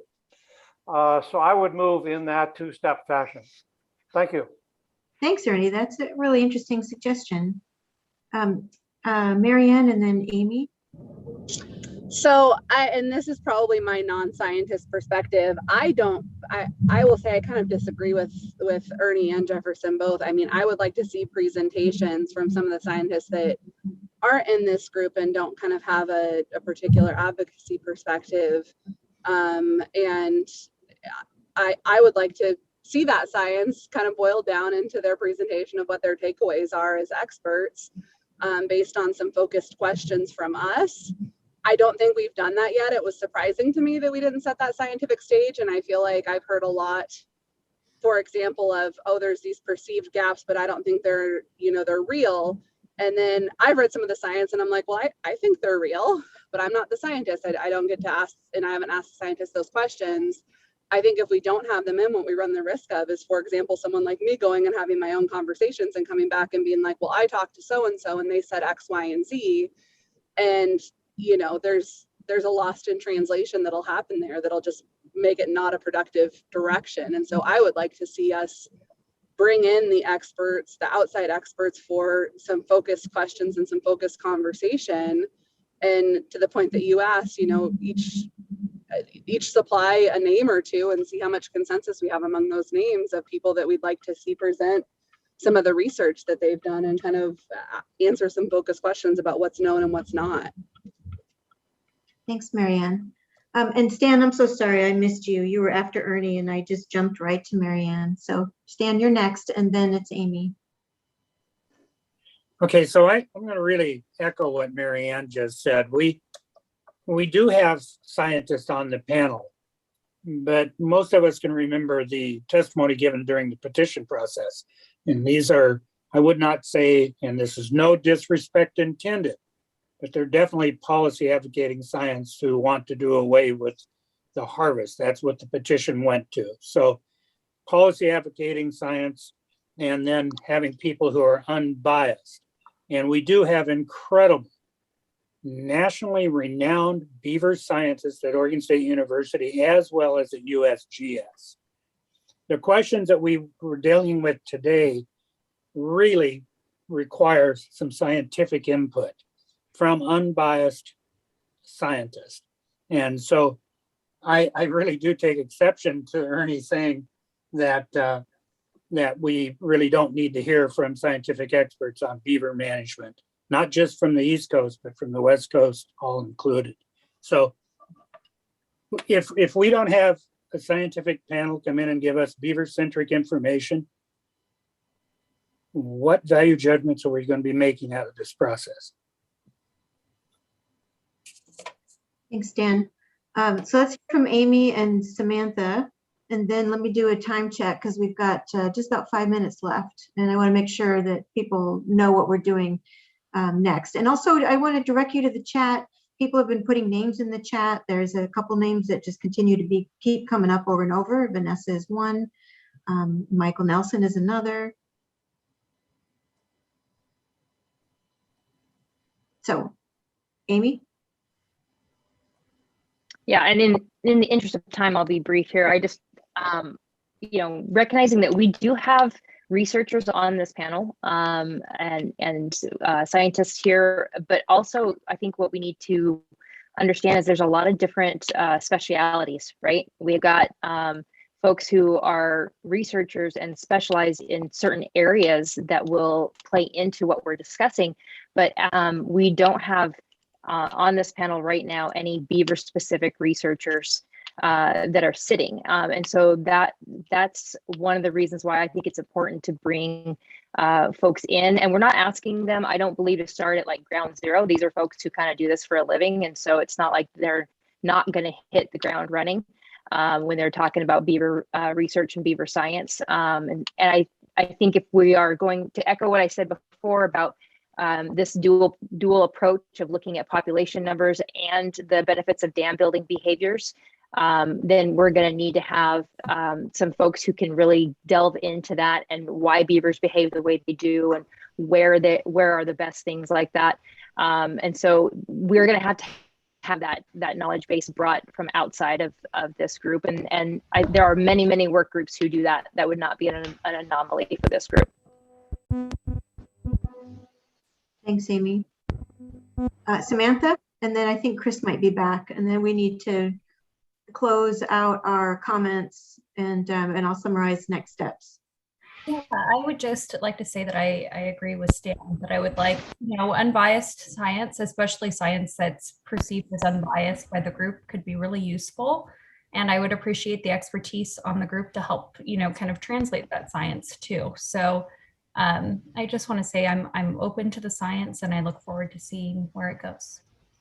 Great, thank you, Samantha. Chris? Yes. You've Sorry. had your hand up and down a couple of times. I guess Yeah, but I was gone for 5 minutes, yes, or 10 minutes, sorry. So I don't know, what we're talking about is just the next steps. And we have so for everybody, we've got another subgroup meeting, and the subgroup will take in everything that we've talked about here. We've got in the chat, folks are putting in names, and several of the same names keep coming up in terms of who we might engage for a next round. And so Chris, we're just talking about, just sort of the next steps around bringing in our researchers and our beaver focused scientists to help us with some of our questions. Yeah, I think when you first brought that up, the reason I put my hand up was wanting to make sure we gave people enough time to prepare to give us the information they want that we would benefit from. And I realize that isn't conducive with our we got to keep moving schedule.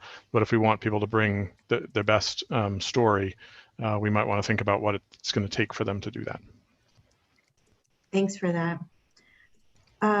Greg.